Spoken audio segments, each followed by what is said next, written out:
Grabbing another bottle of water. I've been fighting a throat thing here, so Oh boy.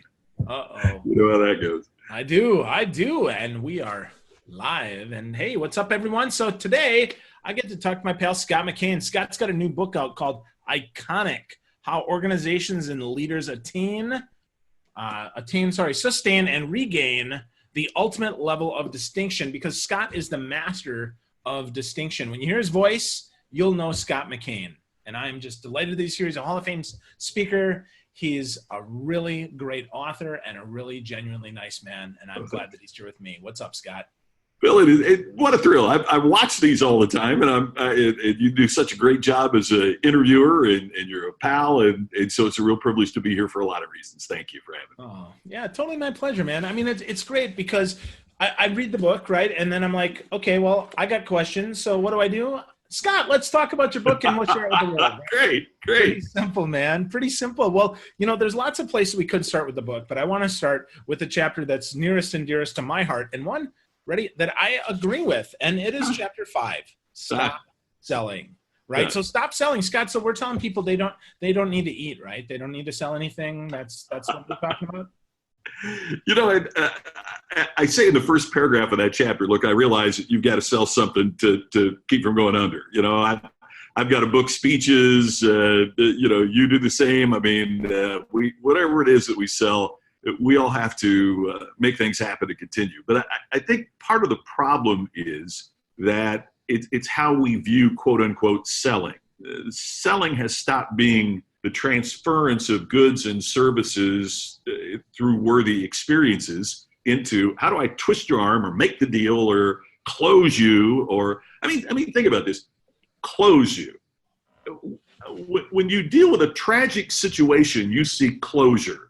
So what? The sale is going to be a tragic situation and we're going to seek closure, or we're going to overcome objections. I'm a customer. I don't want you to overcome me. I want you to help me. I want you to deal with me. So when you look at some of the traditional terminology that we've used in selling, it really talks more about, for all of the win-win and that, we really have structured it in a way that is pretty antiquated for today's marketplace. Yeah. Does that make sense? Yeah, absolutely. And I think that's so important, right? It's the mindset of selling. And if we really shift it to the mindset of serving, that's the ultimate way to be iconic and to be distinct, is because if people remember, when I talk to Scott, Scott's always so helpful.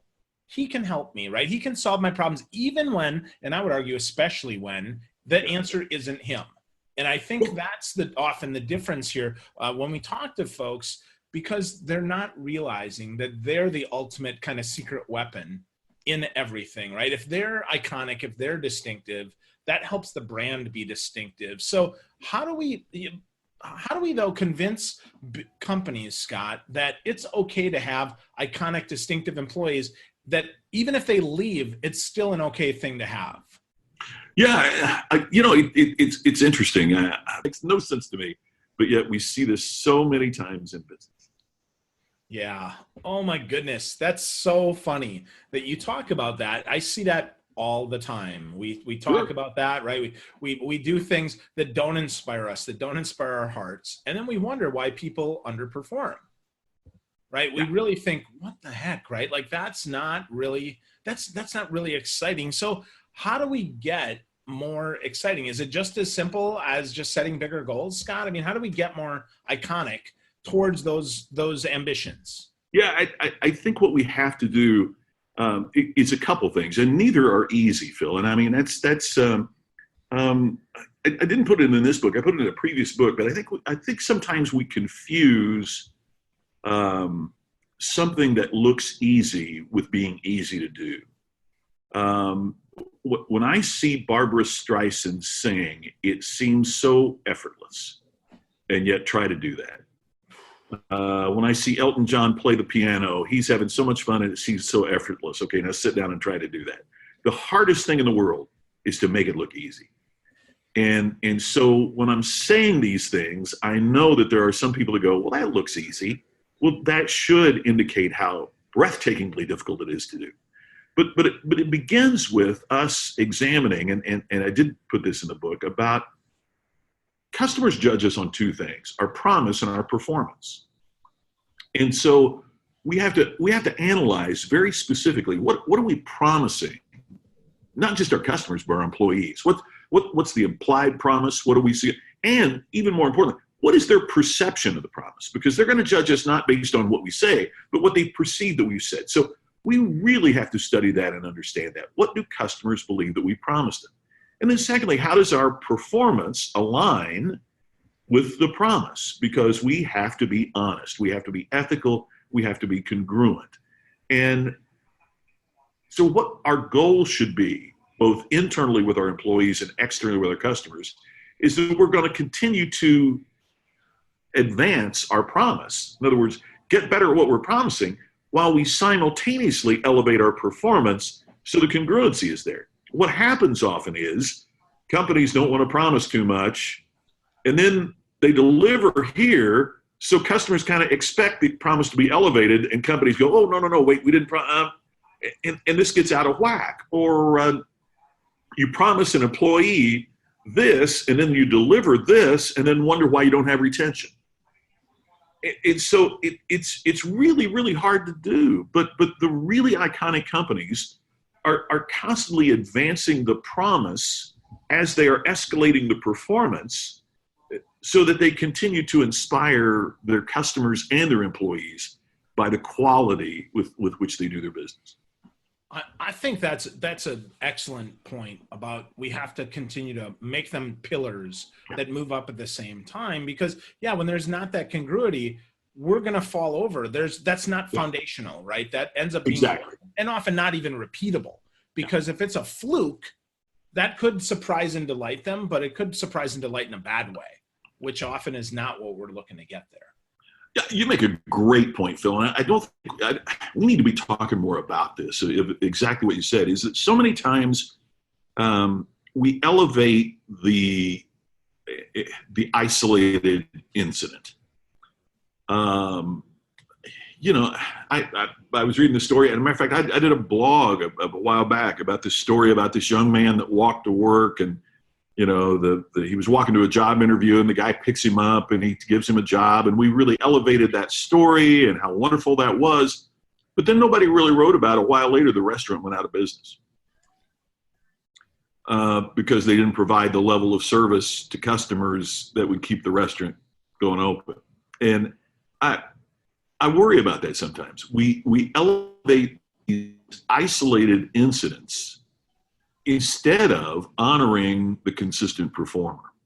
And that's what we really want. I'll read these great stories about something that a flight attendant does on a flight, but what I really want is that when I'm flying that airline, that the plane is clean, that they leave on time, that people are friendly, and that they just do what they're supposed to do. If it's an unusual circumstance, I love it when they make an extraordinary effort. But what I'd really rather know is, do they do what they said they would do when they said they would do it, as they said it was going to be done? If they do those things, as crazy as it sounds, it makes them extraordinary in today's marketplace. Yeah. Wow.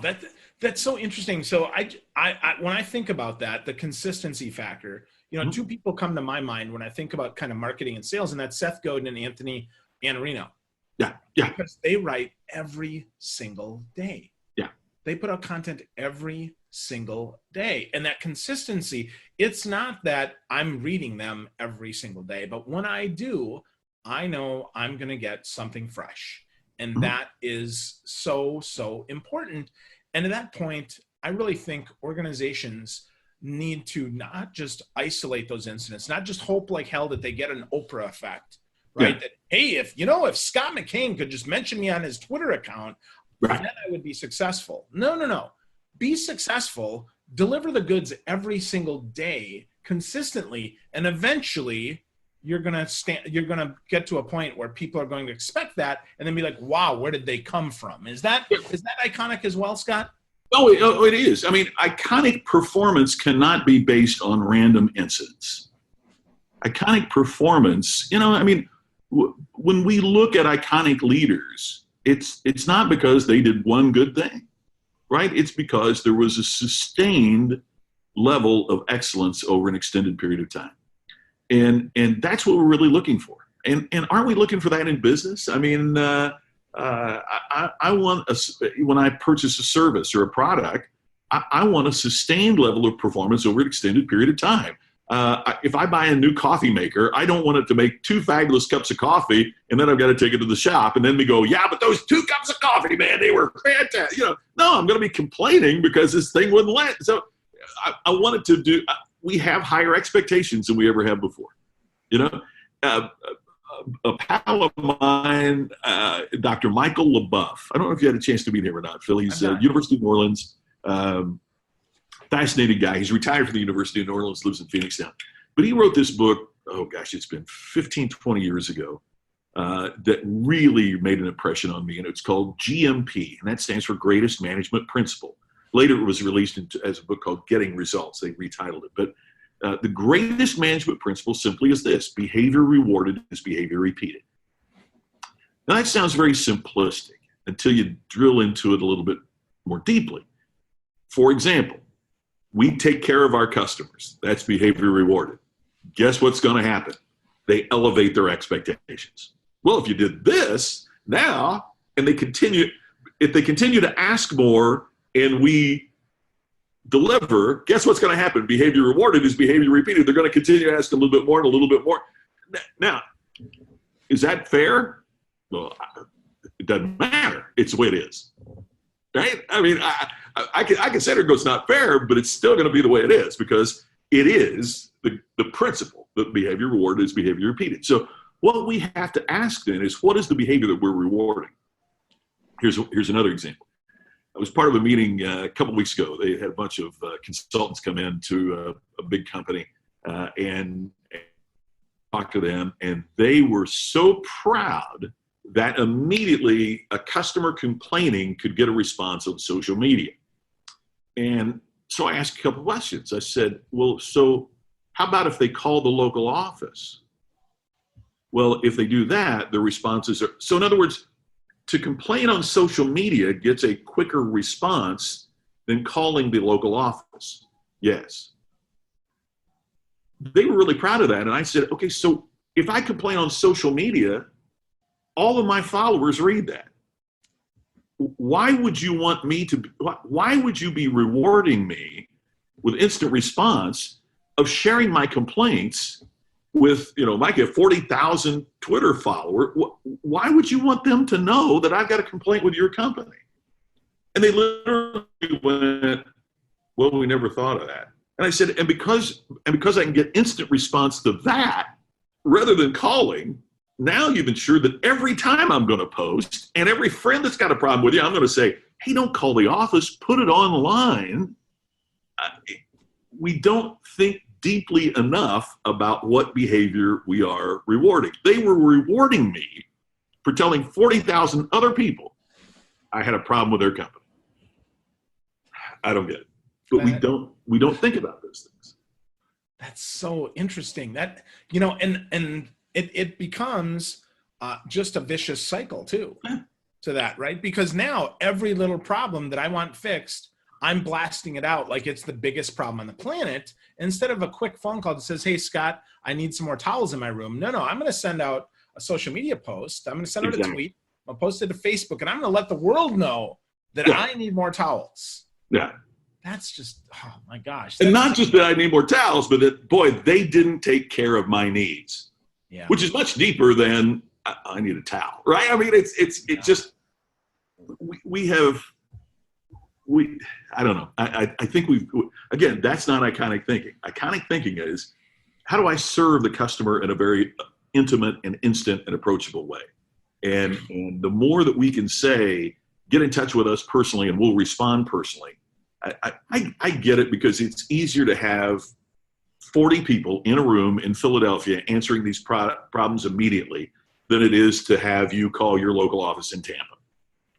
Right? I can tweet you and I can solve it immediately. But they didn't think that next level. And I think that's what all of us have to do, because, again, these times have changed so dramatically that we can't use old solutions to today's problems.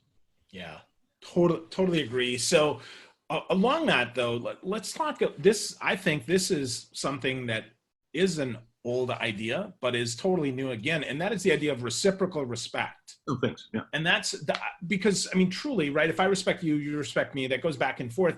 That seems pretty obvious, but there's a lot more to it, Scott. Can you explain that? Because you talk about it really well in the book. Oh, thanks. I appreciate that. That was something that was really important to me because, and Phil, you see it every day too. These people who want to be respected, they want to receive a higher level of respect than they're willing to extend. And we see it so much in the news. And I would like to think that no one ever gets up in the morning and drives to work and thinks, today I can, be overly critical of a subordinate and make them feel badly. Today I can discriminate based upon somebody not like me. Today I can, I don't want to think that people do that. But yet when we see the actions that people take, those things are happening. And I think part of where that springs from is that we desire respect shown our way, but we don't want to be willing to extend it at a similar level. And human relations, whether they're professional or personal, have to be congruent. For example, I could go to somebody and I could say, hey, do you know Phil? And if they said, Phil is my best friend, and I wrote their name down and I went to you and I said, hey, do you know them? The likelihood is pretty good that you're going to go, oh, they're a great friend. Right? Because people who say you're my best friend, they're either your best friend. I mean, it's reciprocal. It probably wouldn't happen that they would say, Phil is my best friend. And I would go to you and you'd go, man, I barely know. Who's that? Who's right? that? Our relationships tend to be reciprocal. Yet when we get in business, we get leaders that want respect, but they don't offer that same commensurate level of respect to their teams. Or which in turn means their teams don't offer that level of respect to customers. And that's what we see so much. I use some examples in the book where I felt kind of abused as a customer. And then I realized later on, was it the employee or was it really the manager? Because disrespected employees create disrespected customers. And then the challenge then, if you're going to be a leader, is that we have to go first, right? We can't sit back and wait on our team or our customers to show us that respect and then say, okay, now since you've shown me this, now leaders go first. And that's what we have to do. And there's another little part, and I got this from our pal Larry Winget and kind of tweaked it and tailored it for my purpose. But the genesis of the idea was from Larry. And Larry and I were talking one time, and he said, wouldn't it be interesting if instead of the word tolerate, we had to substitute the word endorse? That you couldn't say, well, we'll tolerate that behavior. What if you had to get up and say, okay, we'll endorse that behavior? Since we're tolerating it, we might as well say we endorse it. Could you imagine if Miramax's board had to go up and say, we endorse Harvey Weinstein's behavior? Ouch. Now, we know that some of them said, off the record, but we know that some of them said, well, we had to tolerate it because he was successful. No, you didn't. You endorsed it. It changes the game. We can't be let off the hook, right? If you put up with bad behavior in the workplace, then what you've done is you've endorsed bad behavior in the workplace, and none of us should be willing to do that. And I really get passionate about that because I just think there's been too much of that going on for too long. And people that are willing to say, well, but he's a good performer, so we had to tolerate his comments to women or his, racist approach. I mean, no, if you've tolerated it, you've endorsed it. And I hope it changes the thinking and changes the mind, even if it does it for one person, it's made a contribution. So thanks to Larry for that. And it's something I wanted to share in the book as well. Yeah, I think that's great. Yeah, Larry's super smart, man. I've learned a ton from him over the years, and I know you're good buddies with him. His stuff. It's funny because he's one of those guys that just tells it like it is, and this is one of those Larryisms that is so profound when you really go deeper than just the surface. If we really think about that, would you really endorse it? And if you wouldn't, then you really shouldn't tolerate it. You should really stand up and say, no, that's not okay. That's not what I want. That I don't tolerate that. I mean, because I've certainly seen that in organizations too, Scott, where, you know, the top performer, and I'm going to use air quotes here, top performer gets away with really nasty stuff because they're the top performer. When in reality, I would tell you, because I'd watched this, when I got promoted, I'd let go of some of those top performers, and everybody else raises up. Yep. Because they wanted to be a better performer, but that person's behavior was squashing them down. So that level of respect wasn't there. Oh, and you've heard too in organizations, still to piggyback on what you're saying, you've heard people say too, if that's what it takes, then I don't want to be that, right? And so they reduce their own behavior because if that's what the top performer is, I don't want to be that. So then you get that out of the way, and exactly, I could not agree more. Then it frees them to go, okay, now, and that's the other thing. What are our values as a leader, as an organization, as whatever it is that we do? How do we demonstrate our values in a manner that is consistent with our performance? Yeah, that's a great question, man. That's a great question. And we have to do that consistently over time, right? That respect, that's how you become iconic, folks. You want to think about that. You want to shift your thinking from tolerate to endorse. You want to shift your thinking. You really want to be consistent. You want to keep your promises, and you want to be more respectful to everybody that you encounter. That's why you get iconic. So that's the book. It's iconic. Scott McKain is the author. It's a fabulous book, folks. Thank you. If you're looking for something to read that you're like, you know, I really want to shift my thinking, my leadership. This is the book for you. ScottMcKain.com. You find it on Amazon and everywhere else. But Scott, if people have questions for you and they want to interact with you about the book and you know more, what's the best way, what's the best social platform or whatever to reach out? I appreciate that. Yeah. LinkedIn is great. Scott McKain, and it's McKain. I'm spelled a little bit differently. McKain. LinkedIn is great. I'm on Twitter and respond on Twitter all the time. Just at Scott McKain. You can go to iconicbusinessbook.com and get in touch with us there. ScottMcKain.com obviously tells you all about my speaking. But any of those platforms, look, our mutual friend Scott Stratton talks about, it's social media, which means we should be social, and that's what I try to do. So anybody has any questions, comments, any way I can help, I just get in touch with you there. And it's not a bot, it's me personally responding, and I look forward to continuing the conversation with anybody who'd like to talk about it. Awesome. Thanks, Scott. So again, folks, the book is iconic. The man is Scott McKain. Give it a read. Pay attention to Scott. Move from just tolerate to endorse and become iconic. Thanks so much, Scott. Great stuff. See you soon, everyone. My privilege. See ya. All right, buddy. So that's the show.